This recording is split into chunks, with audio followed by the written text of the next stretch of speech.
Changing life is everyone's dream, especially the ghetto people. Nze n'okutuuka awo tomanyi kyempiseemu. There is mental health, there is a lot of things that will go on. Nade njagala kusibisa Andre. Muteeka mu mateeka. I respect you, but I'm going to tell you something. Please, before you do something, consider doing research about anything. Don't be among the person that puts someone down. Kechinuma. Money, time, patience, kati abawala energy kati and candle they put in that project. But I need him to know what he did was wrong. Omuntu bajedi nakola wakuwe na mumenya. Gwokoleredde. Chikuluma. Ono ya claim is oluyimba. Omukyala. Andre ya mutunza ki? Demo yange. Bwaba ina issue ne Andre yandibadde ne Andre. Since they sold her my song. Not her. A song. Her song. Omuntu toberi notanishinga someone's hard work. Chovola banti, I'm looking at Andre in a professional way. Kwa nafitu watu waga ochuso obulamu. Kituufu. Oshegere. Kati wosanga nti ofuni ekintu ekikuyisaawo nti osobola ogenda ne bakuwa emitwalo 3 n'oyimba birthday n'ofuna ak'okulya no. This song has put me on a level that I performed on my biggest stage this year with the girls Katalea naimba kuserena ewa Shiba. Queen Shiba. Eno industry nene. Buli muntu asobola okufuna n'afuna kutoke n'akyusa obulamu. Si kweyagaliza. Mbabuuzaako mena bakyekombye ku media omuweereza omuzeeyi Masembe. Ndi ne chali wange tuzze tunyumyemu endongo etambula etya bingi ebimutambulirako bingi byemulugunya kati tuzza tubulire byajja bitya byatandika bitya paka okubeera nga azze mawulire baaganya okukkaanya ye yayogeddeko n'omukulu namugawa waayi sigenda kusasula muganda wange. Yes, Masembe. Buuza ku bantu. Balamusiza nnyo Sewo ne bannyabo we bali kunkyaza Masembe. Amina. Amanya bampita Willa Star okuva mu Risky Music Entertainment. Ndi muyimbi. Ngawize birabibwamu. Oyingira ddi music? Natandika emyaka professionally natandika emyaka 4 emabega. Nera natandika na manager wange gwe bayita Gael Will naye omuyimbi. Natandikawo abantu nze nkola n'abantu bangi nze nkola n'omukulu gwe bayita Daddy Andrew gwe nasookera kutandikirako naddala career yange. Mu myaka gyena ozze music wonna omukwasaganiza na Daddy Andrew? Asinga obungi. Tulina oluyimba lwe bayita Summertime. Because I did my nakola oluyimba lwange olwasooka. Omanyi wakayingira endongo waliwo oli mu kuyiga ebintu ebisinga how music goes ku promotion omukolo otya. So ebintu nice bimanyi ebisinga obungi omanyi tuyigira ku mulimu. Ntandika mpola Andre nankwatamu ne tukola oluyimba. Najjanga era nkolera ennyimba ezijja kutwakola oluyimba Summertime lwatambulamuko despite for kutabeera na musical knowledge nyingi at that time. Okutuuka ne wano. Olugendo luno luzze ne Andre mutambula. Nga ya One Love oba nga omusasula? It's One Love and payment. Okay. Because Andre muganda wange. Baranga muganda wange. Yankuziza mu ndongo. Is part of the people bankuziza mu ndongo. Era alinga inspiration erinze. Nkufuna. Kubanga muyigiddeko ebintu bingi ekijja mu music. Muyigiddeko writing, muyigiddeko production, just muyigiddeko ebintu bingi when it comes to basically music. Kubanga nzize gwensinga okukola naye professionally. Kitegeeza ebintu ebisinga ozze okola naye bingi byomuyigiddeko. Bingi nnyo nnyo era sijja kulimba bingi nnyo nnyo. Nti just era nga okutuuka wano okufuna obutakkaanya mu kintu ekimu nti I had a song olwa Blowing Up nga naffe tetusuubira. Nkufuna. Nalukola emyaka 3 emabega. Ewa Daddy Andrew? Yeah. Okay. Twalukola Oluyimba lwa Ngendera twalukola before terwali Ngendera yali Mpunza. Mpunza we twalukola Andrea asindikira manager wange naye nonyo oluyimba lwenkola. Because me I work with different producers. Naye ate Andrea yantegeera. Nkufuna. Then mpaka we nasangira Uncle Nesim nesanga Uncle Atin bazze ba mentoringa. Mentorship njije mba producer aba. Basatu n'ugaseko ne manager wange yewe. Nkufuna. Kati tuze tukola mpola. Twatuuka okukola Mpunza nali nina oluyimba olutakola bulungi singo yange awo tebayita Gyendi. Ningamba naye njagala kukolayo oluyimba Andrew ningamba manager nkubirako Andrew tukole waba inawo kyalinawo oluyimba baki tunasobola okukikola. Okay. Then we reached out to Andrew natugamba ayinawo beat natusindikira beat plain beat eya Mpunza bwe yagisindika ne tujagala tumugamba je tuba tukola ki je tuba tukola mu tuje dinagamba mu jencha ng'oluyimba weeruli right eruliwo je basindikira engoma. Okay, tugende maaso ne tugenda Namugongo by the end yali abeera mugende wa Andre nga mwe temwina bigambo na kimu just mwawulira ngoma nabaga mujje we could do something on it. Nkufuna. Because music is vibe. Music is into ebintu bya Uganda music bwakola nti Masembe bonsindikira beat nenjagala either njagisindikira songwriter obanga nange weko kyenkozeeko ne songwriter agateko direction yange kituufu byemba nkyagalamu. Kati bwe twatuuka okukola bwe twatuuka Namugongo ne Andre nayiyamu awo chorus izeze ulira Ngenderera Mpunza Ngende yaite limu nyao yali Mpunza especially Mpunza tugamba yekiria ne tugatamu nange ne manager wange bwe twavaayo ne Powerboy najja n'agattako because Powerboy naye yaliwo by then yabiranganyo ne Andre oluyimba era ne lutaggwa. Oluyimba lukolebwa abantu bana ne lugaana okuggwa terwaggwa buli omu nga bonna asanga oluyimba ndowooza Andre yagamba Powerboy teekamu kyosobodde because Powerboy is a good writer. Powerboy n'ateekamu chorus ne tuba nga tugifunye ey'oluyimba. Kati ne tugamba luno oluyimba terujja kuba lulungi nga singo yange njagala jjuteekako female artist. Ani aleeta ekirowoozo? Nze ne manager nze nagamba manager wange manager n'akkiriza ekiteeso ne tugamba Andre n'agamba after that ne tugamba tujja kudda next week tumalize oluyimba. So twaddayo ne tumugamba oluyimba tulwetagako omukyala omuyimbi. Nkufuna. Andre n'atugamba asobola okufuna Wininwaji. Nga temunnatuuka awo biiti ogisasula? Beat it was already of course tosobola genda n'okola nga tosasudde. Biiti ogimusasula? Beat yali nsasule ne songwriting yali nsasule. Okay. Okyegera kati tugenda tumala okutuukamu ebyo ebintu the other week gyali atwala ne tugenda tumugamba naye twagalako female artist. N'agamba it's okay I can get you Wininwaji. Ye yabawa ekirowoozo kya kati nze engeri gye nali ntandika essanyu lyanzijula omanyi omukyala Wininwaji buli omu amanyi kyakola. Gwe wagenda toyina artist yenna gw'olina mu mutwe gwo gw'oyagala kukola? I had ideologies, of course. I wanted to work with Winnie, but it didn't come in my brain in sort of Winnie. At that time, I wanted to work with the what I really wanted so bad. Nzenekati njagala kukola n'omukyala bayita Shiba. Bulamu bwange oyo ye kasitamu onko Shiba kalungi. Gwe nali ndowoozezza naye nga since we are a team nga twagala buli omu ajje n'ekiteeso kijja.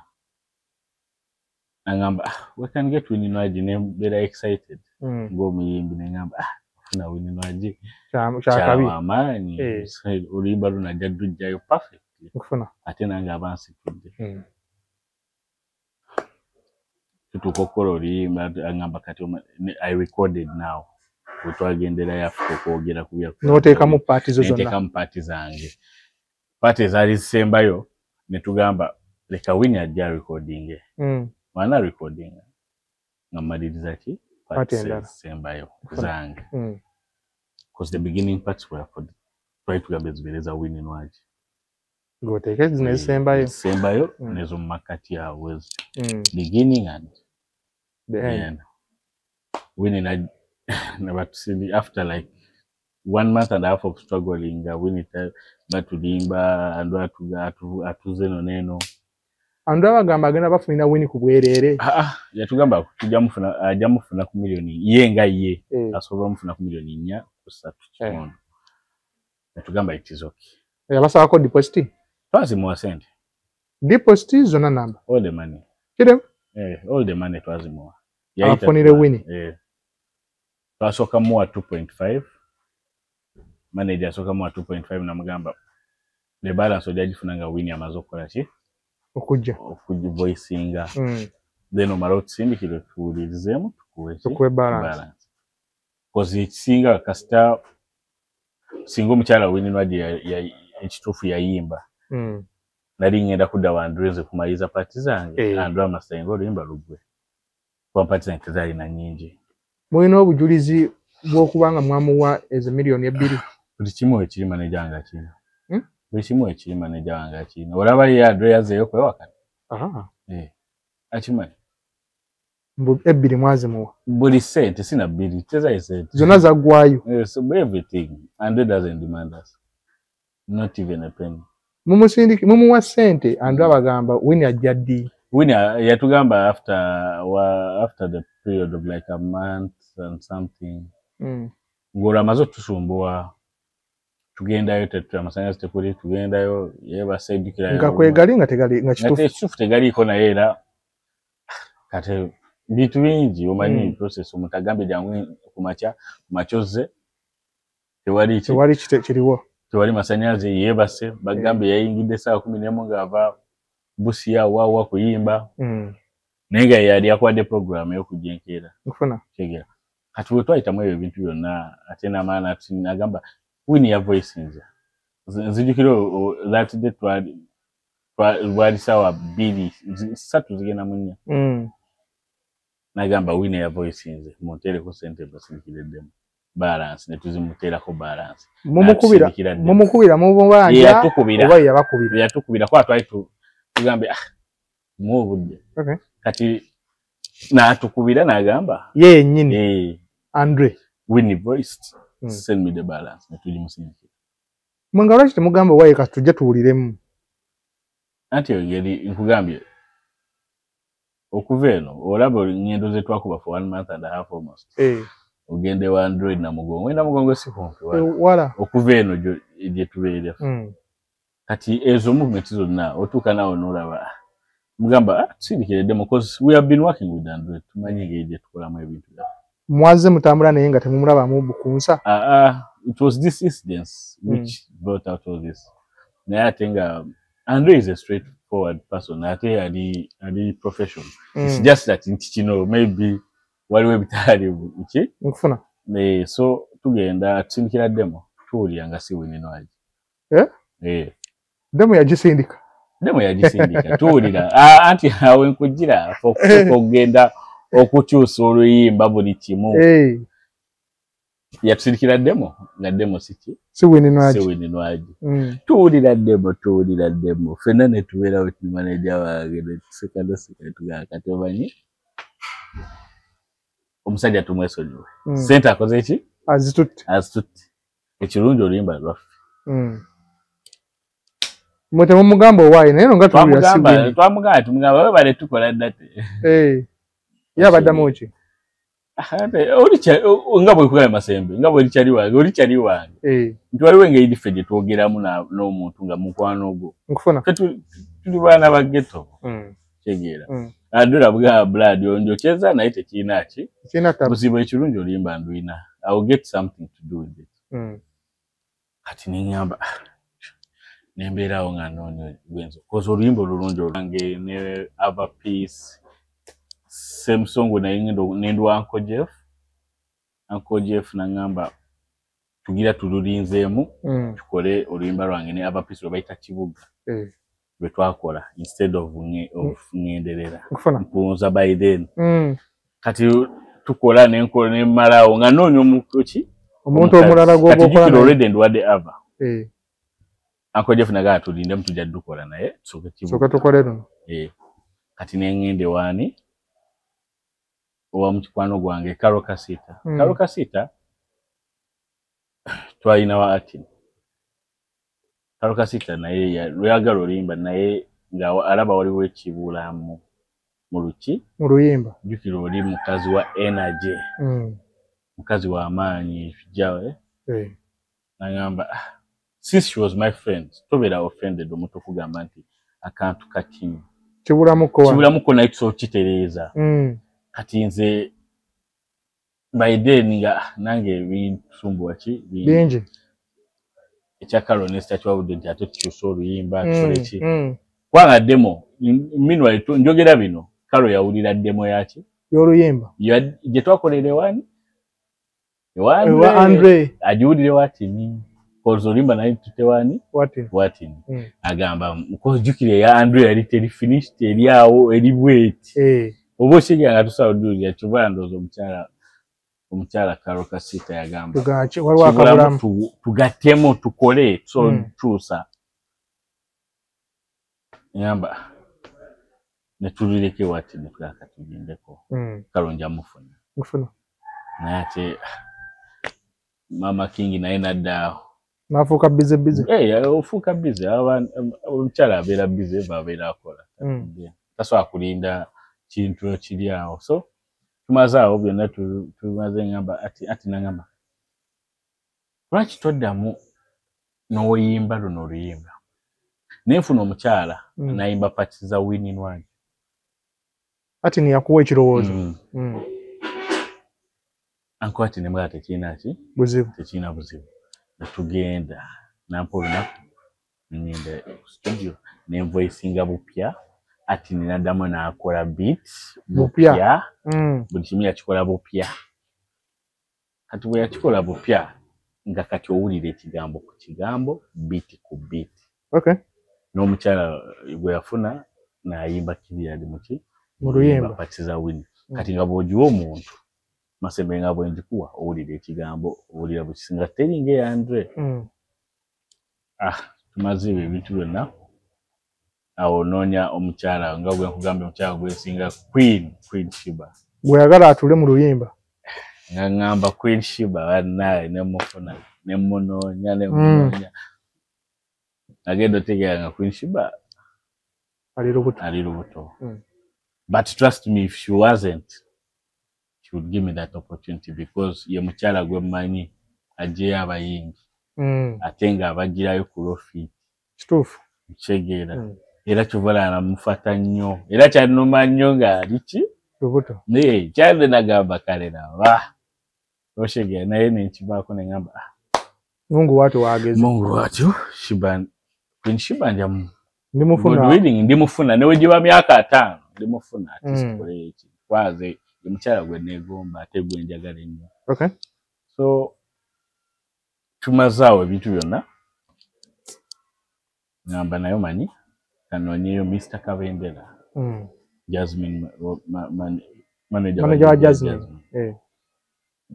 Kabendera Mr. Kabendera tugamba mulindeeko tuve muki album then tukole ki jakola oluyimba kwa tayari Mr. Kabendera tugamba tayagala kukola luyimba nataluwa budde especially nganze upcoming artist kiba kinkosa Chenga kyekituufu kyebakugamba kyali ekituufu kyegeera ngamba kizoke Mr. Kabendera webale nnyo ate n'omuntu akuwadde obudde n'akunyonnyola ate na kituufu kyakunyonnyola sigamba nti tayagala nedda n'akunyonnyodde kyaliwo ate kyekyali ekituufu because ne ku album launch twali tuli invited ekirowoozo ne atini nekijja nekitumixinga bweki ne manager tugamba tunoonye Katereyani ne Kano netubanoonya netufuna manager Repan ne bakiriziganya ne manager wange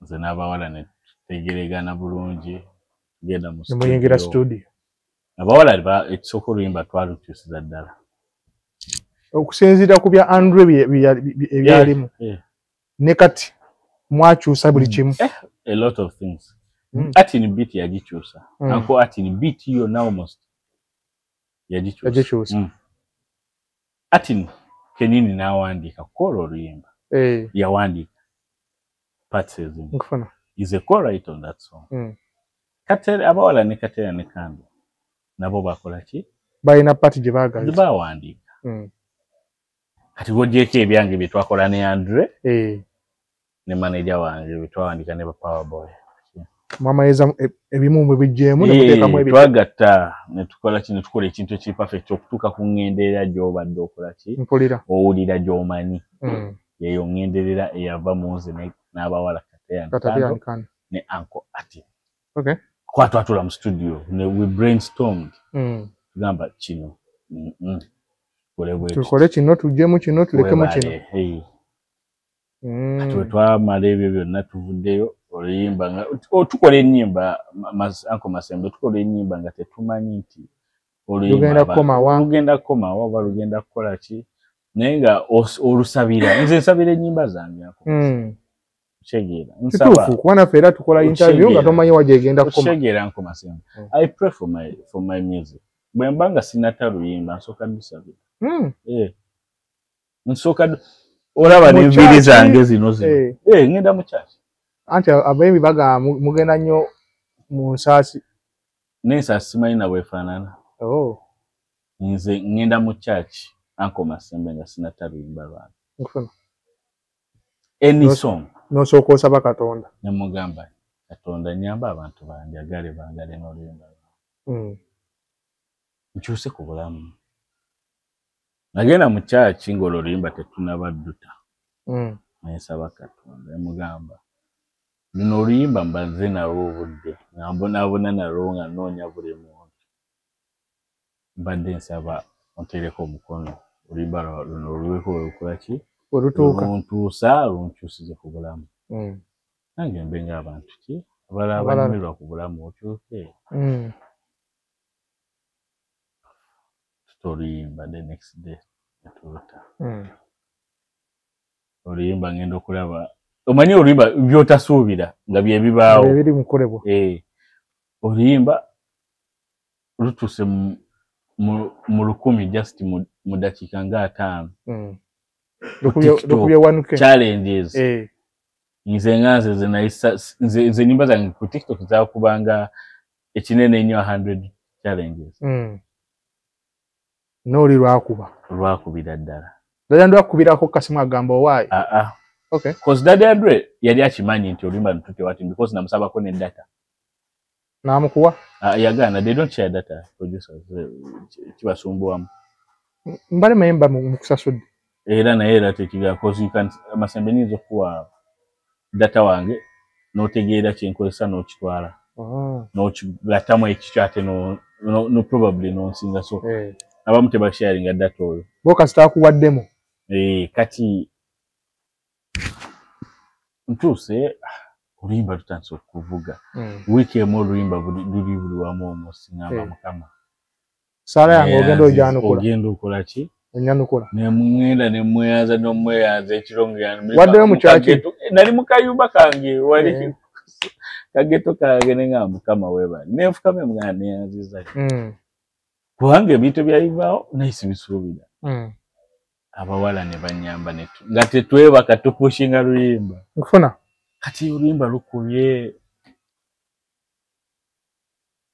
ngenda okulaba views nayisifunangako kati saa zino oli muzifuna views 5,000 5,000 g'abantu ogenda olaba egenze mu 7 na monitoring oluyimba okuva wenaliterayo bwenti paka we balungidde tugende maaso bino ebintu byonna bikolebwa nze nga simanyi nti ono yaclaimiza oluyimba omukyala Andrea mutunza ki demo yange amuguza demo ng'akogeddeko naawe ate yali nali nkimanyi waliko kyenjagala okulaga omukyala agamba oluyimba yaluta 2 years ago bino mbadde tewayiwe n'abyogedde n'obyogera omukyala oluyimba agamba yaluta 2 years ago 2 years ago yali Dimo nze njagala kulaga nze maze n'oluyimba emyaka ejja 3 ne mu luyimba lwe mulimu eddoboozi lyange Demo lya posting eyajjayo oluyimba yastrikiriza oluyimba ku YouTube Demo lya posting mulimu eddoboozi lyange ne lya Andre kubanga Demo bwekyo bwe yali nkugambye twali tuyiyayiya nogatta eriro kwaga lyali mujjuki Andre twali tukola Demo nga Andre ayimba yimu punza otegeera kati nange bwe nagenda okuyimba Demo abwatyo Andre bwe yajite otegeera oyajiwa omukazi because even Andre wanted to be on that song singa nafuna omukazi mulukole basatu waneja nagaana twagala tubeere nze n'omukyala gwe naafuna kati jasize waliko kyejagala okulagaako tewagwe mbadde nakirazi nze omanyi nti ennaaka zange ziteeka nnyo nina abantu benneesiga bulamu bwange eno Demo bwe nagifunira olunaku lwe nagifunira ogiraba n'essaawa nga 11 Ogwokuna 2023 ogiraba ku ssaawa 2 n'eddakiika 39 ku makya wano we nagisindika kwana nze we nagimusindikira ono mukwano gwo yali ku kido kyange ebintu ebisinga bimanyi we nagimusindikira ye details abeera nazo kubanga nze zange essimu zibula zikola ki naye details zange ono musajja abeera nazo 2023 ogirabye n'essaawa zirabye nagimusindikira Ogwokuna nga 11 we nagimusindikira era naye akyogedde the day you sent me the demo 11th April 2023 ono omukyala bw'ogenda okulaba mpulira ngenderera yateekayo ddi nga 2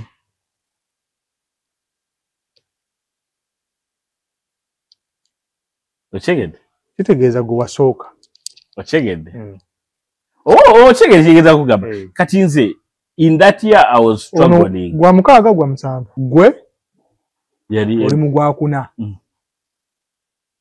it was beginning of the year when I turned emyezi 3 ye n'alyoka posting alyoka posting nze nga nkyasogolinga nze n'oluyimba owa empa oluyimba winazze okyegedde kati nze nga simanyi mboba oluyimba baluto nono nga simanyi nti yalupostinga n'olupostinga koze ono omukyala yapostinga Demo etegeeza naye Andre teyamuwa luyimba naye yamuwa Demo ye nga ye koze yali akimanyi oluyimba sirulwe omukyala Demo gya postinga erimu n'eddoboozi ennaku z'omwezi nga 2 mulimu ddoboozi lyo n'erya Andre eryange oliwulira Andre yalikyusakyusa n'alinyiga mu production kisobole okubulaabula omukyala n'ayimba Demo omukyala lya posting naye kati n'owulira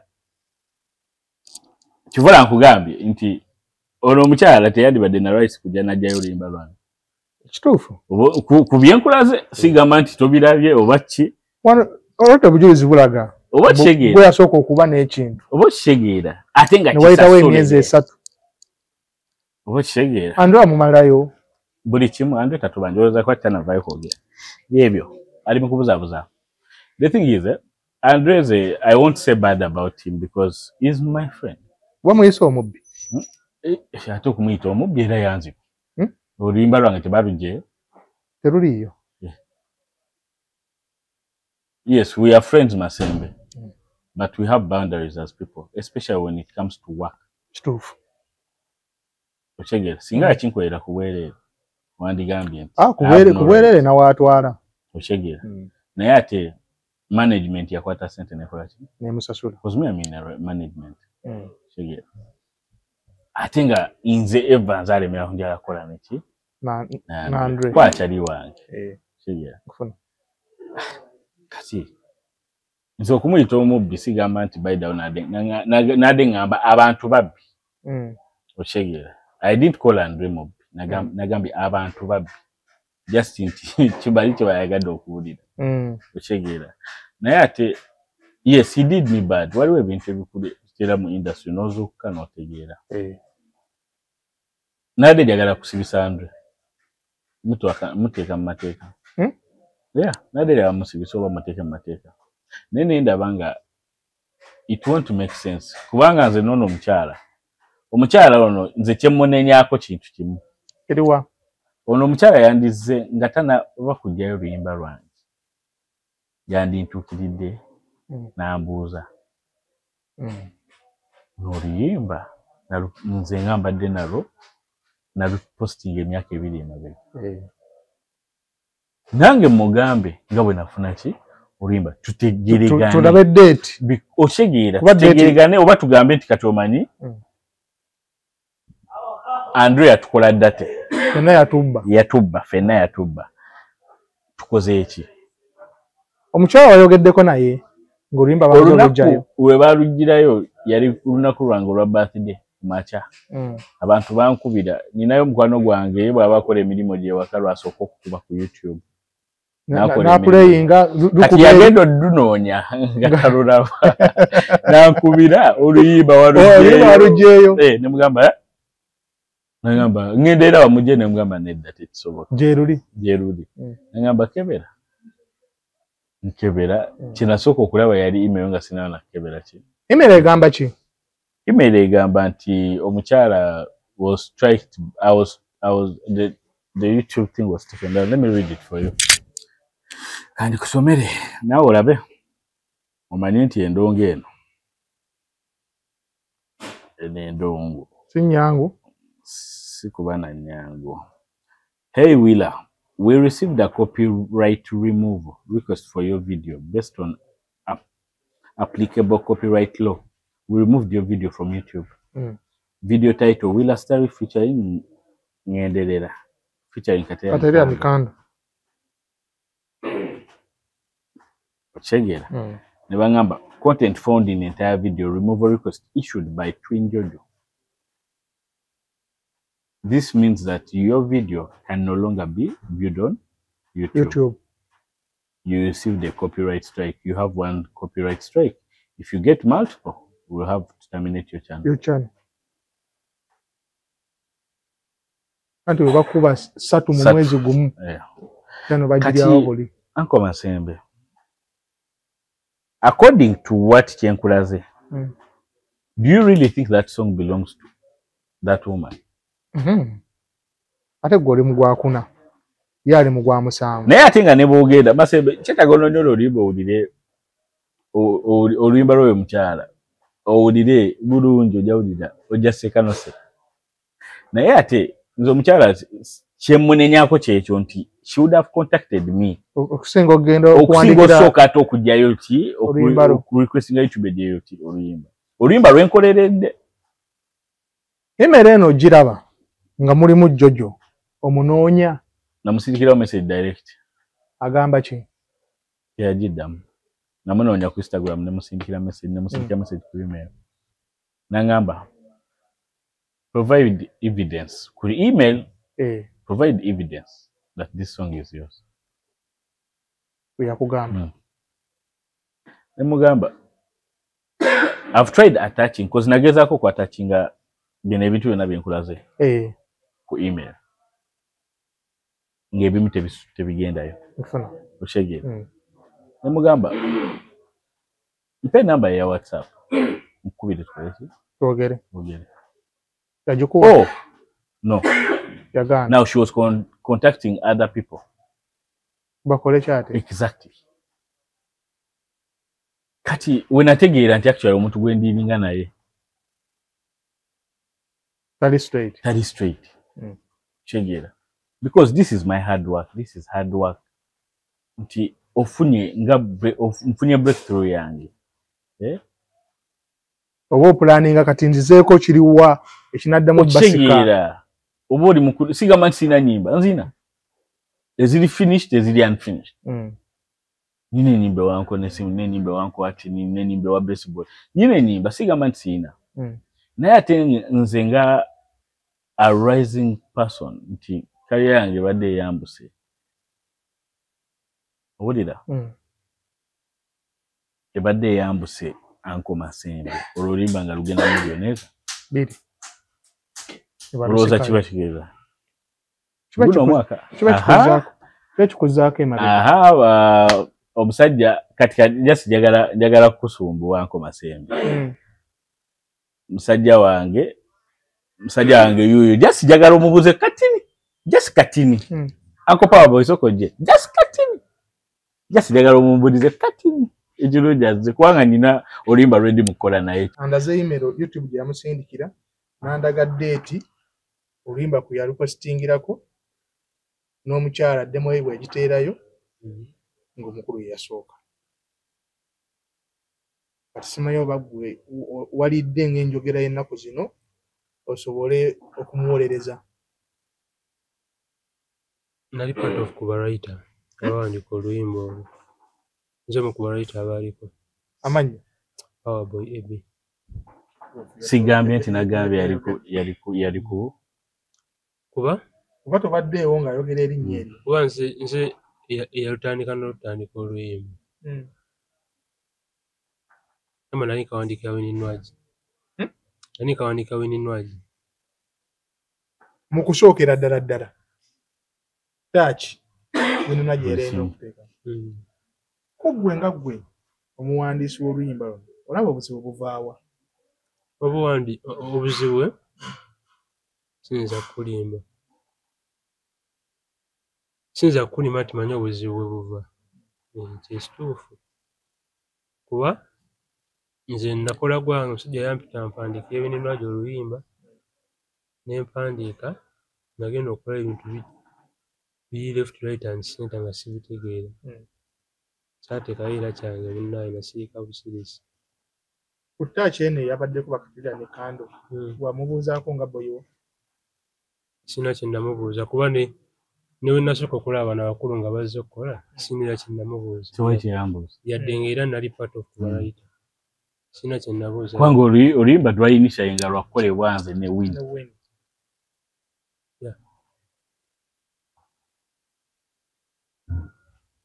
Anko Masembe bino ebintu birabye nkulaze ne Anko Papa yakugambye yali sisi nkugambye yaliko mu main abatandika ki project eyo okyegera nga bagibesingira kunze ne Wini okyegera ne nkulaga ne message we nafunira eyo demo n'obudde omukyala bwe yapostingira muze nga nkyatoba wali mugwakuna yewa okyegera kati kyengezaako okulaga ye nkugambye ne demo omukyala ya posting era bw'owulira kati nkugamba nti omuntu nga Powerboy kyovula abantu power bino ebintu byonna byavaayo namukola ne mugamba okimanyi ebintu bitabuse kyekyo mugamba ebintu bigenze left kubanga power wetwali tujjanga mu studio yabeerangawo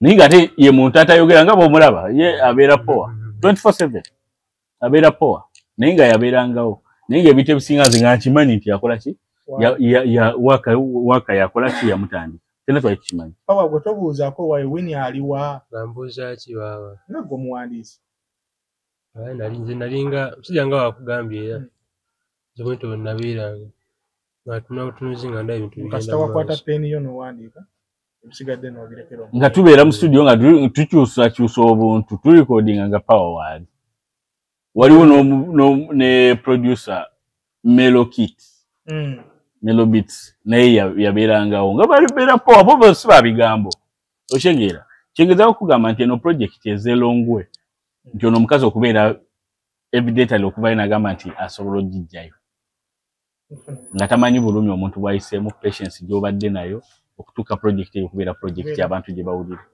okyegeera kubaza abantu abasinga badde tebakimanyi nti Powerboy yakola ki yawandiikako mu kusooka olugendo lwonna mukulu wa Mawulire anti ze kyeŋŋamba nti abantu abasinga oluyimba ŋŋenderera bo nga omukyalo oyo eyagyeyo oluyimba akimanyi tumanyi lwaki kubeera ffe abamuyamba nako okola oluyimba olwo okumurekodinga abamuyamba nze we namala okuwandiika njawo ninda Wininwaji ajja akola oluyimba naye abasajja basazeeko sina kye nanyega n'endabula nga bigenda mu maaso. Twali tuli awo nga waliwo omukyala ate atuukidde ng'atugamba yasasula ssente ze ne bamuwa oluyimba naye oluyimba mu kulukola baalutandikako naye tebaamuwa nnyo budde kola kikulumaliriza. Omukyala akusanga wa? Era twali ku studio Ewandwe. Okay. Naye tebaakola ki tebaamuwa budde kola kikulumaliriza. So najja waffe tukole ki? Andre yaliwo? Teyaliwo. Najja waffe tumuyambe. Naye nga alagira ddala kuba tosobola kuba nga olina pulojekiti ya luyimba nga tewasasula. Kati twalaba nga abirina byonna byonna tumanya nti abirina. So ffe nga tugenda muyamba ku nnyimba ze baamuguza already. Masiga ffe nga tugenda muyamba just ku production maybe na kumudirectinga mu ngeri emu oba endala. Kuba tolina ngeri gy'obuuzaamu omuntu waidde mu wagijjawa. Already yakulaza zze nayo. Segeya. Era twagenda nawa Dr. Brain gye twakolera.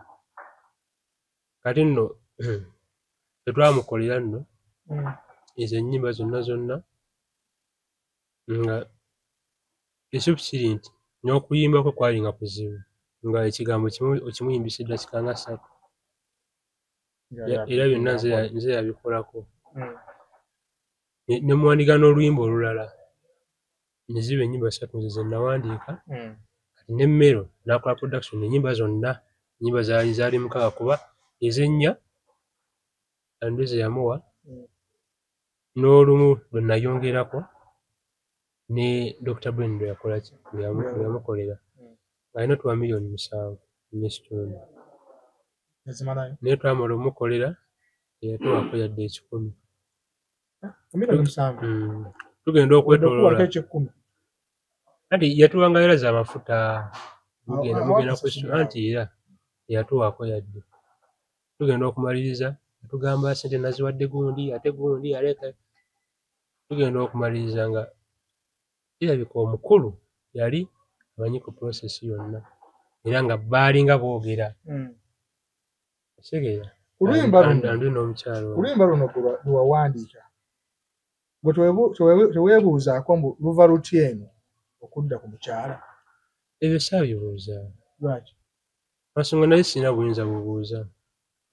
Kyekiri kikuza wayi kye mbadde nkugamba nti power we twajjanga mu kuwandiika oluyimba jjukira power yali already yali ataddeko paatire kyegeera kati we twajja nze okuvoicinga oluyimba n'okutereezamu ebintu ebimu ne Andre power I remember that ne power yaliwo ne Gaye yaliwo ne Mero yaliwo fena ne tubeerawo nga tukola oluyimba jjukira twali tukola luyimba aligned to Winning Words okyegeera kati ndowooza ffe we twavaawo Andre ye nakola ki it was part of the thing debo they awoki omukyala okyegeera power oluyimba luno mu kuvaayo wayogeddeko gwe nga gwe n'omukyala. Omukyala yambulooka nga twakamala omukolera kasanga atandika obbanja yamala otubuzaabuza ate naziwadde gundi n'amala n'atubulooka so siddangamu kwogera naye. Kyaliwo kati kiggwa kitema muganda wange simanyi oyinza okugamba views 2 million ozimanyi awo ku kitimba ekimanyi zinyangu za kuweza zimanyi mbitegeera nze naye naddala ng'obadde otandika olaba n'abaakubye omaliriza tazirina tegeera kati gwe abadde atandika kkaliye naye kati nze Andre by the way n'adde njoge nayogedde naye gwe kuwadde emirembe projekiti bw'ona ayagala ogizo jagiza osikana ali mu bikolako n'aba black market project bagize. That's what we talked about yesterday in management. Wewe yagambye bali mugezako bikola anyways naye onaawo kyobola nkugambye nti nze omusajja omu respect y'amaanyi kuba n'okubeera ewe yeyampita nabeerako naye okumala ebbanga yeyampita era we nagenda namuyigirako bingi nnyo nze n'okutandika okuyimba nali y'omu ku ba inspiring so mu respect y'amaanyi nnyo yes nze n'okutandika okwogera ku byonna byonna sandi okudde nakwogera naye kale statement gye yakola ogamba nti twamuyita emabega tunda ennyimba obuzibu kaloka bwe nafuna yagamba mu abaatunda nedda kale yayogera bwatu naye yagamba nti abaana bakozesa abaana abo ne bagira era ffe abaali so kati awo nafuna obuzibu bwokka nti tetuyinza singa twakwata muntu oluyimba nga talumanyi nako ne tulumuwa awandika nti oluyimba ffe abakozesa naye omuntu yali alina demo ate ng'alaga yasasudde ffe twamuyambako buyambi kumaliriza kye yali aguze okitegeera nti ffe bwe twavaawo omukyala ye najja n'asangawo bappa n'abalaga buli kimu nti ndowooza byebyo nga bwe nkugambye ne nkugamba Power yawandikako oluyimba ebisinga bantu eno project y'okubeera successful bantu bangi tegaali maanyi gange nzekka bantu bangi Power yayinako amaanyi yateekako oluyimba yawandikako Andre naye yawandikako Atini n'awandiika Catalian Candle they wrote I did my part my manager as well kati okutuuka kubeera ngenderera wetu kyegeera YouTube wagiwandiikiddeko everything kyenkugambye nti right now management zeegasse bingi anyways but for me the issue I have is I had an issue with Andre but to get to know all the things muganda wange n'oyo omukyala naye saagala namwogerako naye kati just nkyogera ate gwe gusemba kitegeeza muyita mu bingi mmwe abayimbi abantu tebakimanyi munnaye blood nyimba zitundibwa eyo blood bintu bingi tetaaga okwate Powerboy wano munyumize gyavudde ajja kugamba bintu bingi just nkuwa example bintu bingi byeyitamu okyegeera kuba naffe tuba twagala okyusa obulamu kituufu okyegeera kati bw'osanga nti ofunye ekintu ekikuyisaawo nti osobola okugenda ne bakuwa $30 n'oyimba kabaatide n'ofuna ak'okulya n'ofunayo kazi oba okyegeera essaawa zino jjukira ogwamu ku maanyi okyegeera the reason to why audio yangendeera ekyaliyo is because she doesn't have the copyright tubulaba YouTube tesobola distrike tubulaba lukyatamba naye ate kati ekyo kikulaga ki mukyala by the way, me I give respect to women but I'm going to talk to her in a polite way and in a respectful manner. Okay. Twin Jojo, I respect you because mukyala mukulu ansinga n'obukulu ansingira ddala obukulu. I respect you but I'm going to tell you something. Please, before you do something, consider doing research about anything. At least before, especially when you're removing something successful for someone. Please, don't be among the person that puts someone down on their rise. Don't be part of that thing because it will affect you entirely. Chovola banti nze Masembe mbela ne positive mind 24/7. Masembe bojja ne badde na je wange sijitwala. Nkufuna. Awo Masembe wokoma okundaba naawo. Nze sagala muntu ali negative because negativity nagibeeramu. Ojimanyi Brad geto awo mu kisenyi omanyi okulira mu kisenyi awo kiri ekyo manyi ndi wawo ali ku Lubaga Road omanyi okiri ekyo kati wansawo omanyi kati goloza negativity gye nakuliramu yali etya okuva mu mindset nti olina okubbaawo olina okusabiriza okutula waine weefuula omule bintu bingi byonna bwe mba nabibuuka okutuuka wano gwe omukyala ali e Canada because this woman is not about money, she has the money probably nze ate ndi mukunoonya ng'oli mukunoonya kyusa bulamu gwoze nojjayo kyowulira oyagala because for me basically this song has put me on a level that I performed on my biggest stage this year with the girls Catalian naimba ku Serena ewa Shiba Queen Shiba umanyisa nge nawulira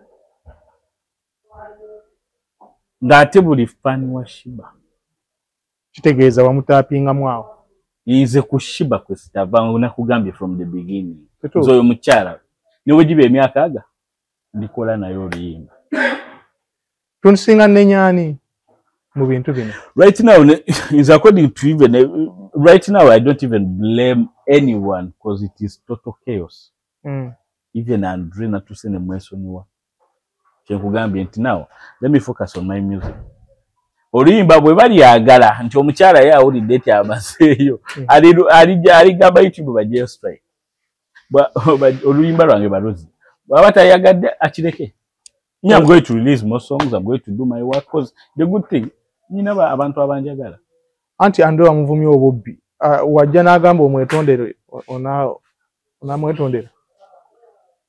I will apologize naye ate it depends on how he has come to me.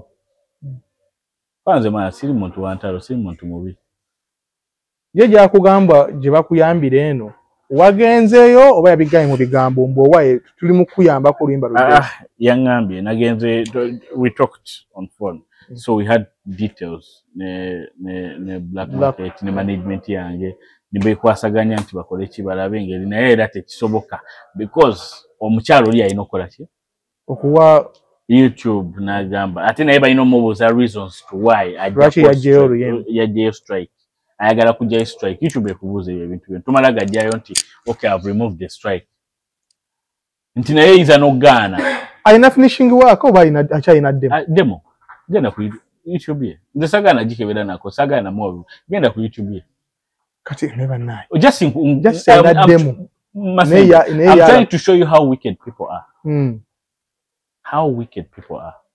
Oyina finishing work wakufuna obudde n'okola video eyatwala sente promotion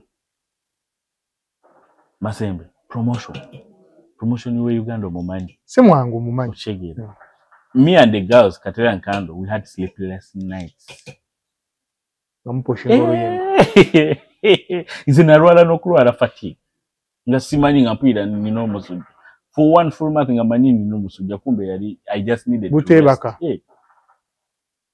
oza coach ngenda era if possible muzine ndakungenda that story beat single beat collab as long as it is finished nga ruli wo lwengendo okuta kwa kati omukyala already mwana ye yankoze bubi kituufu zonda abanyine nnaku ku mutima Masembe just kati lwakuba nti njogendera okumpulira somehow sagana kukaaba n'okukaaba kuwulira amazima Masembe that is work Masembe you know what music takes nkimanyi olabye engeri gye twetoolodde project eyo okumala naye emyaka egyo gyonna paka kati saa zino okubanga eyimiridde oli n'avaayo najja mu seconds tekimutwalira seconds n'onoonyaako ku gundi n'otapinga eri gundi osobola okubeera ng'oyagala quality olabye emikono abantu beeyiseemu mingi. That is hard work of looking for people. That is not you settling until you get the perfect thing. No chifuna omuntu najja mu seconds nga kikyatambula. Ye n'agamba manyi gwe saagala gamanya. Shegera. Because if we talk to her and I tell her okay I need a refund, will she give it to me? Sure. Atata. Because she's not the one who is affected. It is me. Kituufu. Bwaba ina issue ne Andre yandibadde ye ne Andre sinze. Chuvula bankugambi oshegera chuvula bankugambi they sold her my song not her song you get it teba inze tebanguza luyimba lwe bamuguza lwange chuvula bankuwadde details nenkulaga n'obudde bwe yakola ki we are posting babo inakugamba ekintu kyekimu nti nno nga ffe tulinze win that time yo omukyala najja nga bamuwadde ki nabaga nzize kumaliriza luyimba demo bagimuwadde ate nga demo bamwaya iyo what does that show you nga tumaliriza kino ofunyemu kyakuyiga ki nga gwe omuyimbi yakatandika Masembe njize ebintu bingi naye ate ekisinze obunene kyenjize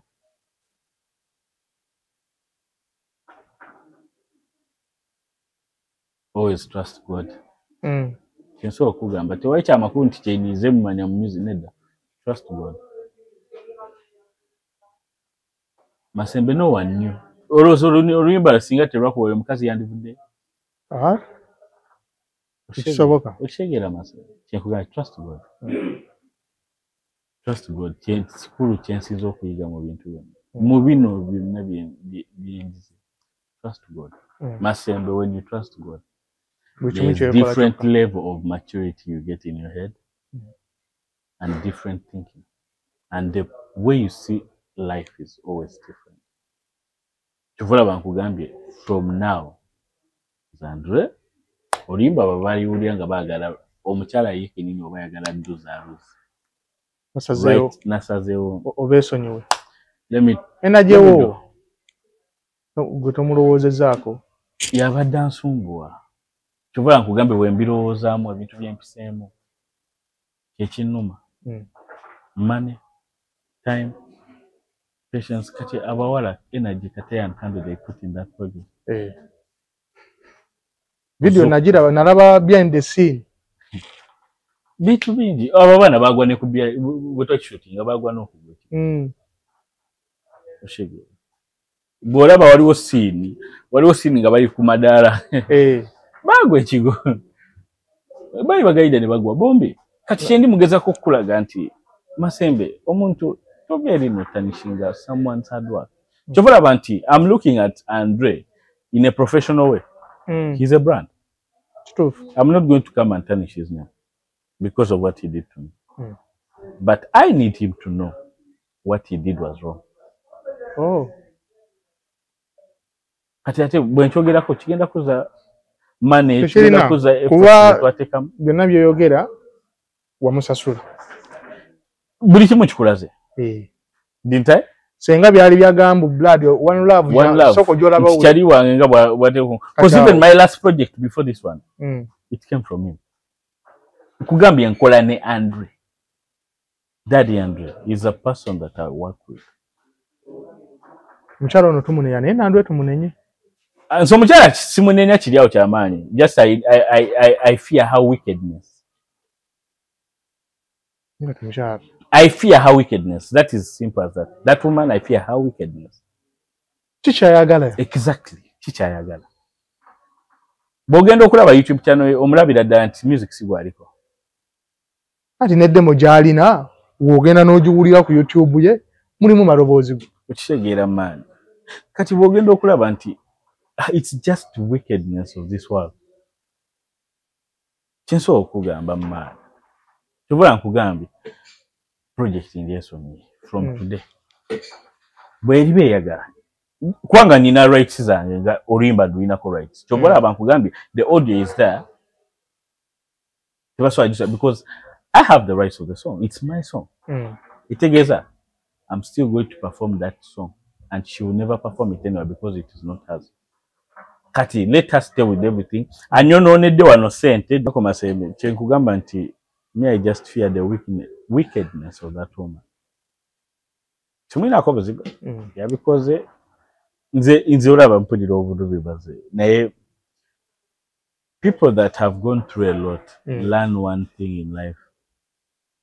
We hide our sorrows in smiling. Eshegera. Chejo choka. Nene ba producer ndo zabarekirawo. Boko laba ngamwe abatayina chemunira makuru temukola ki otademu obuddebu. No. Omusasudde. Uncle Masembe, when you're an upcoming artist, there are things you expect. There are things that, yeah, of course. There are things that not every producer is a professional person. Not every songwriter is professional. Me, I'm going to give you the names I've worked with that are so professional when it comes to the production side. Section. Uncle Nessim. Aliko Muzuri. Uncle Ati. Alifit. Best Boy. Taina tab. Ndimba kumenya yaze ngaze Banga Boy. Oyo mbadde yes dealing akonaye. Ne bali aba. Just nkwadeko batini bemanyi nti people who are so professional. Ati nisinamuwirako ku buvuyo bwa gambo oluyimba nalutunze na bawandise olwo. Ekyo kinga n'okubeerawo. Naye ate nga tekivaawo we. You get it? Yes, I'm just telling you. It's people who are professional. So professional in this industry. There are a few producers who are so professional. Nga bwe mukumenyedde the top 3 abo bemanyi. abali so straight. Ofuna project esawa zino oddayo ewadda Andre. Nkugambye Andre mukwano gwange besides business. Sigambe? Dochogera. He's my friend. Nkugambye when I was starting my music career. Wali uwe? Just yes. Even my second song, Summertime, Narukola Nyami. It's a collab with him. Nenyimbe ndala zengatao ya zakolachi. This is a person in Tinebo Mfuno Rimba. Nkugamba Tinebo Mfuno Rimba zine sawa. Wali Rimba nkugambye I'm doing a song with Powerboy. Wali Rimba with him kuandika nze naye. Naye ando yatusanga ku wakozibele yatusanga najera na correctinga muko. Listen. Cheni mugeza okugamba. Besides all this, it's just that me I'm mad that effort. But this is my best question. Manyi gali manji, manyi gotadde mu. Shegera. Nalabe ende scene. Ako masembe. Tubona okutuka wo inokubere. Era kituufu. Me I'm working to change my life, yeah. Ndi mugeza ko kyusa bulamu. Katori yagala kuza. Oli Canada yagala kuza mu kisenyi.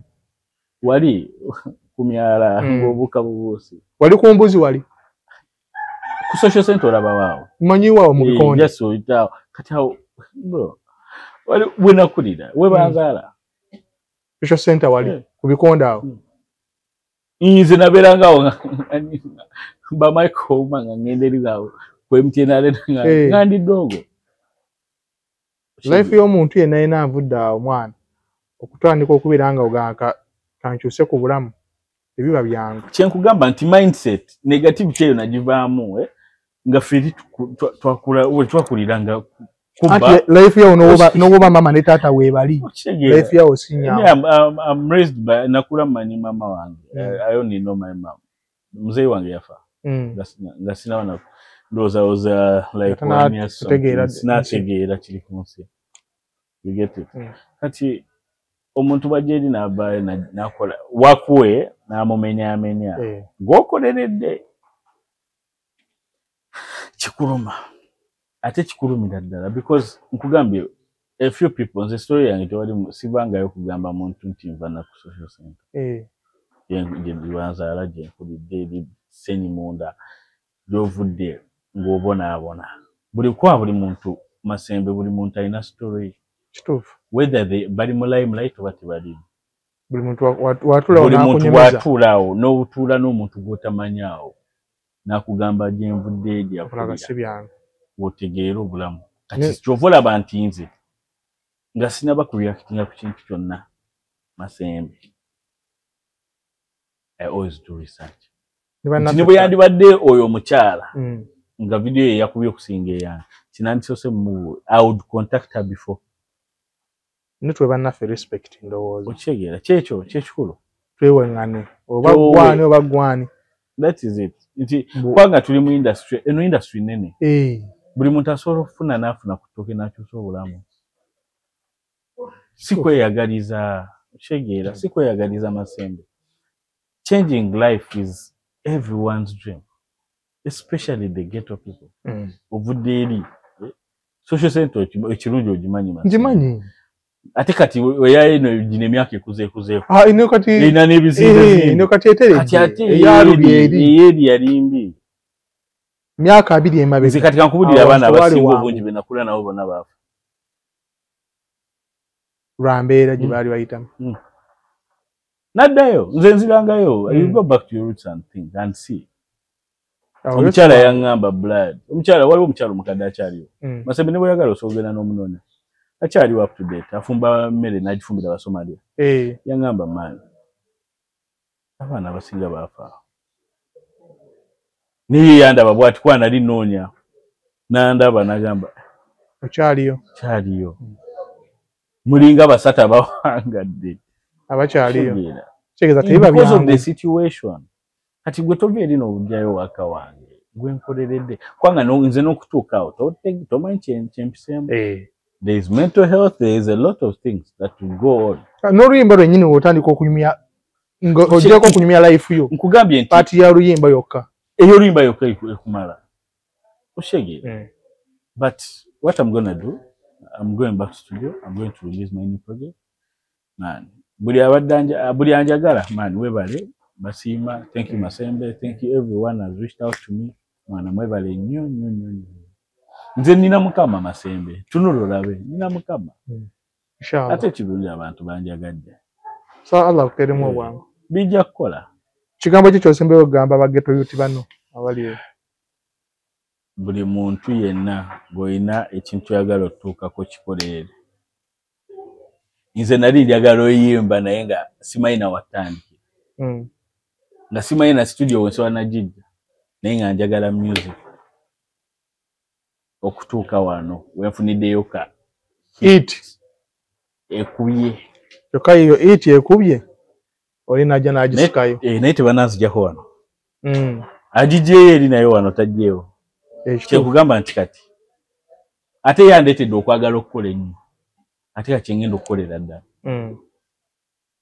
kwaba n'abantu abanjagala at least this song ne waawo yalugjeeyo banfunidde abantu abanjagala kyoni gye ziri mu studio nkugambye muzina ennaku ngenda tuta oluyimba beat a single beat a collab whatever is ready dogendo sokota ngade neso tingo okumaliza endala kwanza ina mpitirivu Sheba yo wamuvako oyo mchala so muvako mchamudiko ate dalidyao Masembe dalidyao ndola abashiba Olix bampostize kate zilike the studio did afuna nze kugambye the biggest stage je nyimbye ko mbulamu bwange ya Shiba Kalonzo Queen Shiba yajiwanze upcoming Uruza yitala babayimbi balaba abanene bayibagalo yimba kushoye bali bameka bayimbi abayimba kushoye bali bati oyese no kibani shoye yali exclusive wetu nofuno mukisa naye inze wira wawe wira wawe wajirinyako neninya ku stage nenyimba atenga bafani bayimba kigambo ku kigambo kalo ye kiri kitya project ikalo tugenda kukola ye muyimbi kimwangu omwangu wokola naye ku basajja na wodda mu collab abasajja n'abaki abayimbi kisinziira benkozeko engeri gy'oli mu business ng'olaba kuba biri no for me I work with people I know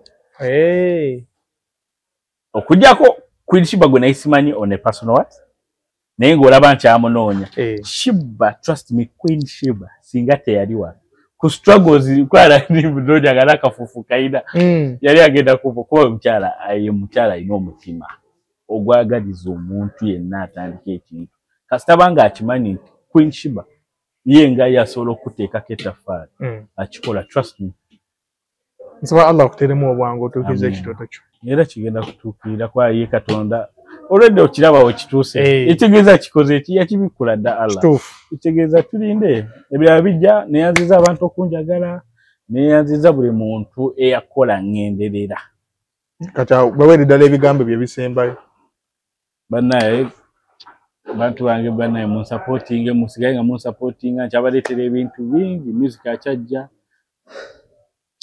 neyanziza ate bannaye mweyongera okutwagala n'abawala Katelean Kando abasinza okukola paati ennene neyanziza Mukama abampeera emikisa mwenna abayise mu byonna ebirungi bye mwagala okuba nabyo amiina naye bannaye abantu bonna abali eyo tuwe emirimu gy'abannaffe ekitiibwa omuntu ataddemu obudde bwe gwe nojja noyagala obuzanyiremu before nga tonnabuzanyiramu sooka okole survey ogambe naye n'olwimba lwengenda okujjayo ddala kituufu lwange oba nange banfera ye owayeka mukubire mubuuzi owaayi ogwo mulimu gwange mwogere tulekerawo okumala omuntu obanga atamubaze mu magezi mu waaka we opostinga video kati ngere tukoze wano interview ogipostinga oli najjamu logoyo nawe presenter n'akujjamu n'alekamu kapaati kano